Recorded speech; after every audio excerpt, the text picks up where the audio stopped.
அன்பானவர்களே, அன்பு வணக்கங்கள்.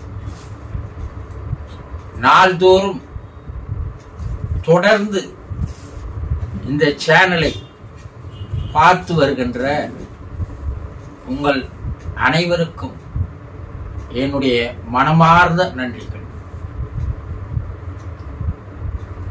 ஆன்மீகத்தில் படிப்படியாக தன்னை மேம்படுத்திக் கொள்வதற்கும் ஆன்மாவை வாழும் காலத்திலேயே அறிந்து கொள்வதற்கும் வாழ்க்கையை எவ்வாறு வாழ்ந்தால் இறப்புக்கு பின்னால் மேலுலகில் உயர்நிலையை அடையலாம் என்பதை பற்றியும்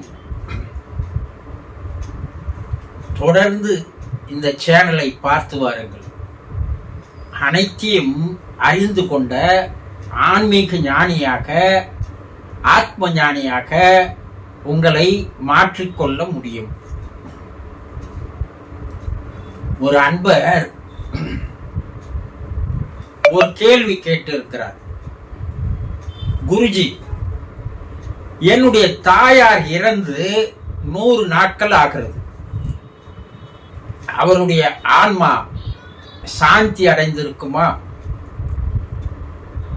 அதை தெளிவாக உங்களால் கூற முடியுமா என்று ஒரு கேள்வியை கேட்டிருக்கிறார்.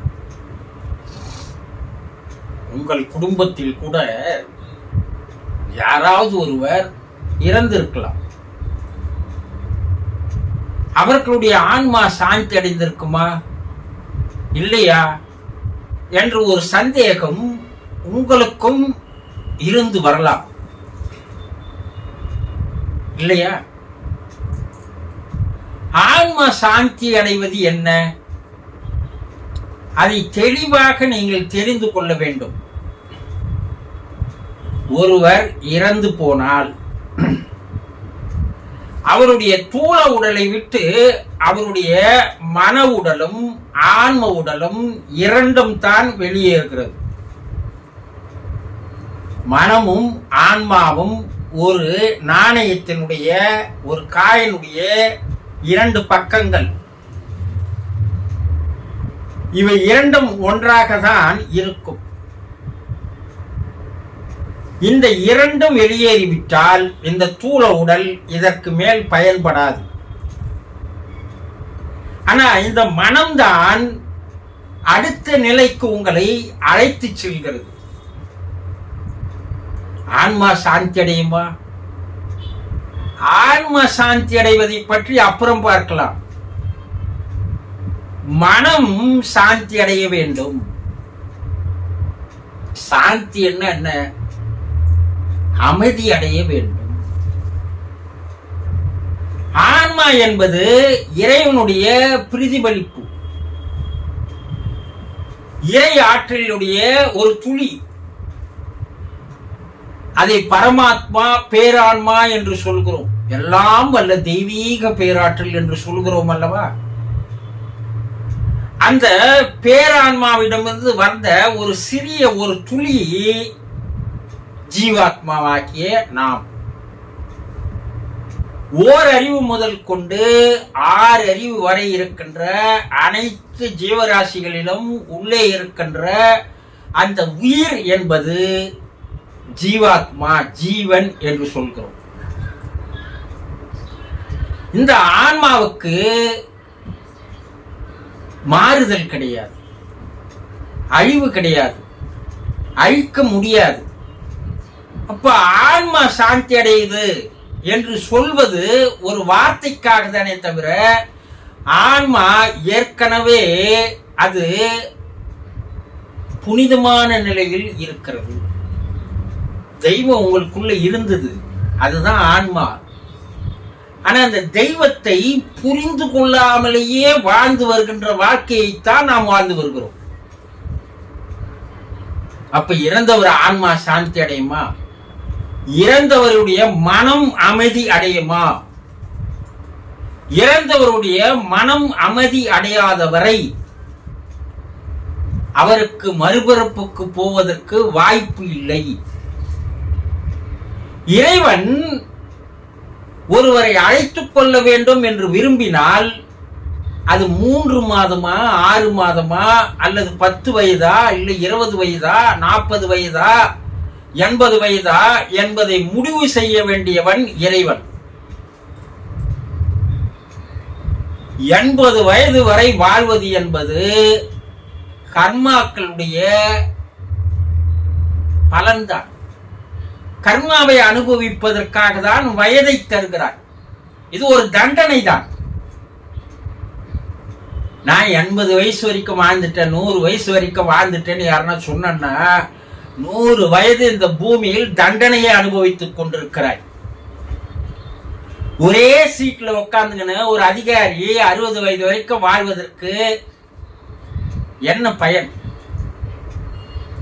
ஆனா ஒரு 20 வயதில் 10 வயதில் ஒரு குழந்தை இறந்து போகிறது என்றால் இறைவன் அதற்கு மறுபடியும் ஒரு ப்ரமோஷனை தரான்.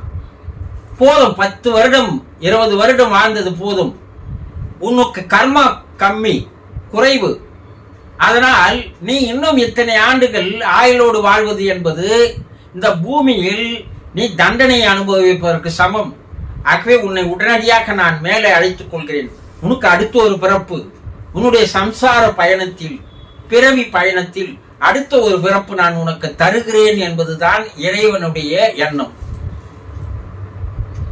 அப்போ நம்ம உடம்பை விட்டு போகின்ற அந்த மனம் இருக்கிறதே, அந்த மனதை அமைதிப்படுத்த வேண்டும், அந்த மனதை சாந்தப்படுத்த வேண்டும். ஏன் அது அமைதி இல்லாத இருக்கிறதா? ஆமா, இறந்து போனவர்கள் உங்களோடு ஒரு 40-50 வருடங்கள் வாழ்ந்திருக்கிறார்கள், உங்களோடு சாப்பிட்டு இருக்கிறார்கள், உங்களோடு உறவு கொண்டிருக்கிறார்கள், உங்களோடு உறவாடி வந்திருக்கிறார்கள். அப்போது அவர்களுடைய மனம் அதையெல்லாம் பதிவு செய்து வைத்திருக்கிறது. நிகழ்வுகளை பதிவு செய்வதனுடைய ஒட்டுமொத்த ரெக்கார்டு தானே மனம்.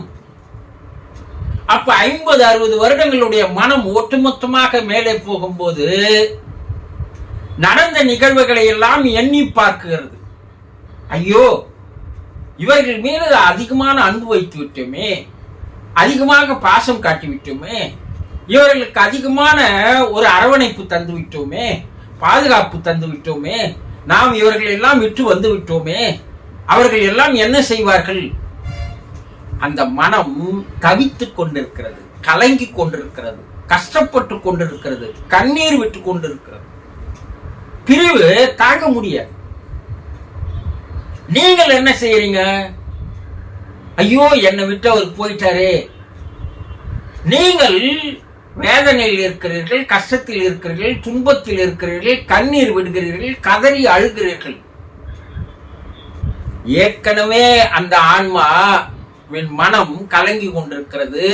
நீங்களும் கலங்கி கொண்டிருந்தால் அது மேலும் கலங்குவது, மேலும் கண்ணீர் விடுவது, மேலும் சோகத்தில் இருப்பது, மேலும் வருத்தத்தில் இருப்பது தேவைத்தானா?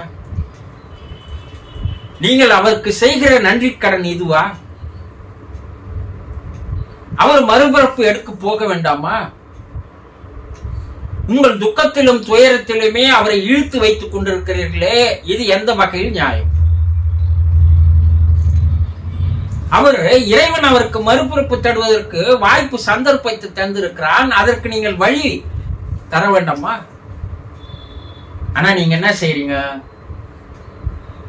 கண்ணீர் விட்டு கதறி எழுது அந்த ஆன்மா சாந்தி அடையாமல், அந்த மனம் அமைதி அடையாமல் அதை கலங்க செய்து கொண்டிருப்பதே உங்களுடைய வேலையாக இருந்தால் அது எப்போது மனம் அமைதியடையும்? எப்போது அந்த ஆன்மா சாந்தி அடையும்? அப்ப நாங்க என்ன செய்யணுங்க? கேட்கிறோம்ல, நாங்க அவருக்கு திதி செய்யறோம், சடங்குகள் செய்யறோம், எல்லாம் தான் செய்யறோம் இல்லையா? இதை நீங்கள் புரிந்து கொள்ள வேண்டிய ஒரு விஷயம். உங்களுடைய பெற்றோர் வெளிநாட்டில் இருக்கிறார்கள், நீங்கள் இங்க இருக்கிறீர்கள். நீங்கள் வெளிநாட்டில் இருக்கின்ற ஒரு நண்பரை அழைத்து, என்னுடைய பெற்றோரை எப்படி இருக்கிறார்கள், நலமாக இருக்கிறார்களா, நான் கேட்டதாக கூறுவோம் என்று உன்னுடைய நண்பனுக்கு சொல்லி, அந்த நண்பன் பெற்றோரிடம் போய் உங்களுடைய பிள்ளை எனக்கு போன் செய்திருந்தார், நீங்கள் நன்றாக இருக்கிறீர்களா, நலமாக இருக்கிறீர்களா, அவர் கேட்டதாக சொன்னார் என்று சொன்னால் அந்த பெற்றோருடைய மனம் என்ன பாடுபடும் சிந்தித்து பார்க்கிறீர்களா? எங்களிடம் கைபேசி இருக்கிறது, எங்களிடமும் போன் இருக்கிறது. அவன் நேரடியாக எங்களை தொடர்பு கொண்டு அவன் எப்போது பேசுவான், அவனுடைய குரலை நாங்கள் எப்போது கேட்போம் என்று வேதனையில் இருக்கின்ற அந்த பெற்றோருக்கு வேறு ஒருவர் போய் அந்த நலம் விசாரித்தால் அந்த மனம் என்ன பாடுபடும், என்ன வேதனை அடையும், என்ன கலக்கமுறும். புரிந்து கொண்டீர்களா? யாரையோ ஒரு மூன்றாவது மனிதனை வைத்து ஒரு மீடியேட்டராக செயல்பட்டு உங்களுடைய பெற்றோருக்கு ஆன்ம சாந்தி அடைவதற்காக சில சடங்குகள் காரியங்களை செய்தால் அந்த ஆன்மா சாந்தி அடையுமா? நீங்கள் அல்லவா நேரடியாக பேச வேண்டும் என்று ஆசைப்படுகிறார்கள், நீங்கள் அல்லவா பிரார்த்தனை செய்ய வேண்டும் என்று ஆசைப்படுகிறார்கள், உங்களுடைய குரலை கேட்க வேண்டும் என்று அல்லவா அவர்கள் ஆசைப்படுகிறார்கள். அதை விட்டுவிட்டு நான் மாதம் மாதம் திதி செய்தேன், ஆடி அமாவாசைக்கு திதி செய்தேன், மாலை அமாவாசைக்கு திதி செய்தேன், தை அமாவாசைக்கு திதி செய்தேன், யாரை வைத்து?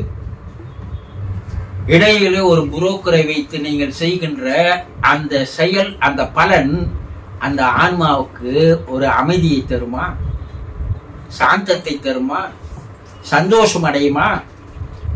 சொல்லுங்கள். அப்ப நாங்க என்னதான் செய்யணும் குருஜி? இறந்து போனவர்களுடைய மனம் அமைதி அடைய வேண்டும், ஆன்மா சாந்தி அடைய வேண்டும் என்றால் அவர்கள் எதிர்பார்ப்பது நீங்கள் அவரிடம் நேரடியாக பேச வேண்டும் என்பதுதான், நீங்கள் அவரை சமாதானப்படுத்த வேண்டும் என்பதுதான், நீங்கள் அவர் மனதை அமைதிப்படுத்த வேண்டும் என்பதுதான் அவர்களுடைய எண்ணமாக இருக்கிறது, வேட்கையாக இருக்கிறது, ஏக்கமாக இருக்கிறது. அப்ப நீங்க நாள்தோறும் பிரம்ம முகூர்த்த வேளையிலே ஒரு 10 நிமிடம் ஒதுக்கி வைத்து, உங்களால் நாங்கள் இங்கே நன்றாக இருக்கிறோம், எங்களுக்கு எந்த விதமான கவலையும் இல்லை, எங்களை நீங்கள் நன்றாக பார்த்துக் கொள்வீர்கள் என்ற நம்பிக்கையும் எங்களுக்கு இருக்கிறது, இந்த வாழ்க்கை, இந்த உடம்பு, இந்த உயிர் எல்லாம் தந்தது நீங்கள் தான், எந்த குறையில்லாத ஒரு வாழ்க்கையை அமைத்து தந்திருக்கிறீர்கள், படிப்பை தந்திருக்கிறீர்கள். அப்போ உங்களை நினைத்து நினைத்து நாள்தோறும் நாங்கள் ஆனந்தப்படுகிறோம். இப்படி ஒரு பெற்றோர் எங்களுக்கு கிடைத்ததை பற்றி நாங்கள் சந்தோஷப்படுகிறோம். இறைவன் எங்களுக்கு இப்படி ஒரு பெற்றோரை அனுப்பி வைத்ததற்காக இறைவனுக்கு நன்றி செலுத்துகிறோம். ஆகவே நீங்கள் எந்த கவலையும் பட வேண்டாம், துக்கப்பட வேண்டாம், வேதனைப்பட வேண்டாம், கண்ணீர் விட வேண்டாம், கலங்கி நிற்க வேண்டாம். நாங்கள் உங்களுக்காக தான், உங்களுக்கு ஆன்மா சாந்தி அடைய வேண்டும் என்பதற்காக தான் நாங்கள் வாழ்ந்து கொண்டிருக்கிறோம். நீங்கள் மறுபிறப்பு எடுப்பதற்கு உண்டான வழியை தேடுங்கள், மனம் சாந்தி அடையட்டும் என்று காலை ஒரு 10 நிமிடம், இரவு படுக்கும் போது ஒரு 10 நிமிடம் அவர்கள் எதிரில், உங்கள் எதிரில் வந்து இருப்பது போல நினைத்துக் கொண்டு அவர்களோடு மனமிட்டு பேசி பிரார்த்தனை செய்யுங்கள். அந்த பிரார்த்தனையை தான் அவர்கள் எதிர்பார்க்கிறார்கள். அப்ப அவங்களுடைய ஆன்மா படிப்படியாக அமைதி அடையும், அந்த ஆன்மா சாந்தி பெறும். அப்ப அந்த ஆன்மா மறுபிறப்பு நிலைக்கு தன்னை தயார்படுத்தி கொண்டு அடுத்து ஒரு பிறப்பு எடுப்பதற்காக அது இறைவனுடைய கட்டளைக்காக காத்திருந்து அது வேறு ஒரு இடத்தில், வேறு ஒரு நாட்டில், வேறொரு ஊரில் போய் அது மறுபிறப்பு எடுக்கும். அதற்கு தடையாக இருக்காது. உங்களுடைய பிரார்த்தனை மட்டும்தான் அந்த ஆன்மா சாந்தி அடைய செய்யுமே தவிர வேறு எந்த விதமான வழிமுறைகளும் அவைகள் ஏற்றுக்கொள்வதில்லை. ஆகவே எத்தனை நாளைக்கு நாங்க செய்யணும்? தினந்தோறும் காணாத கடவுளை பார்க்காத கடவுளுக்காக பூஜை செய்யறீங்க, பார்த்த கடவுளுக்காக தினந்தோறும் நீங்கள் பிரார்த்தனை செய்வதில் என்ன உங்களுக்கு கஷ்டம்? தொடர்ந்து செய்து வாருங்கள். அவர்கள் மனம் அமைதி அடைந்து ஆன்மா சாந்தி அடையும் போது உங்களுக்கு அவர்களால் பல்வேறு ஆசீர்வாதங்கள், பல்வேறு விதமான நல்ல செயல்கள், உங்களுக்கு எல்லாத்தையும் அவர்கள் தந்து விட்டுதான் மறுபிறப்புக்கு செல்வார்கள். புரிந்து கொண்டீர்களா? அன்பர்களே, நான் கைபேசியை கையில் வைத்துக் கொள்கின்ற பழக்கம் இல்லை. உங்களுக்கு எந்த விதமான சந்தேகங்கள் இருந்தாலும், ஐயங்கள் இருந்தாலும், என்னுடைய வாட்ஸ்அப் நம்பரில் நீங்கள் மெசேஜ் அனுப்புங்கள் அல்லது வாய்ஸ் மெசேஜ் அனுப்புங்கள். எனக்கு ஓய்வு கிடைக்கின்ற நேரத்தில் கண்டிப்பாக உங்களுக்கு நான் பதில்களை தருவேன். இல்லை, நான் உங்களோட கலந்து பேச வேண்டும், உங்களுடைய குரலை நேரடியாக நான் பார்க்க வேண்டும், கேட்க வேண்டும் என்று இருந்தால், ஒரு மனைவி எனக்கு பல மாதங்களாக நிலையில்லாமல் இருக்கிறது, என்னுடைய கணவரை இழந்து விட்டேன், மனைவி இழந்து விட்டேன், தந்தையை இழந்து விட்டேன், தாயை இழந்து விட்டேன், என்னுடைய பிள்ளைகளை இழந்து விட்டேன் என்று மனம் கலங்கிய நிலையில் இருந்தால், அதுக்கு ஆறுதல் தேவை, ஆலோசனைகள் தேவை. இந்த இக்கட்டிலிருந்து நாங்கள் எப்படி வெளிவருவது என்றால், நீங்கள் வாட்ஸ்அப் மூலமாக கவுன்சிலிங்காக ஒரு அப்பாயின்மெண்ட்டை பெற்றுக்கொள்ளுங்கள். உங்களோடு நான் 1 மணி நேரம் உங்களுடைய எல்லா பிரச்சனைகளுக்கும் நான் உங்களுக்கு ஆறுதலையும் தருகிறேன், ஆலோசனையிலும் தருகிறேன். அதை நீங்கள் எப்படி நினைக்க வேண்டும் என்றால், உங்களை விட்டு விட்டு போன அந்த ஆன்மாவே என் மூலமாக வந்து உங்களோடு பேசுவதாக நம்பிக்கையோடு நீங்கள் இருந்தால், நீங்கள் பலவிதமான பிரச்சனைகளிலிருந்து விடுபடலாம். புரிந்து கொண்டீர்களா? சந்தோஷம்.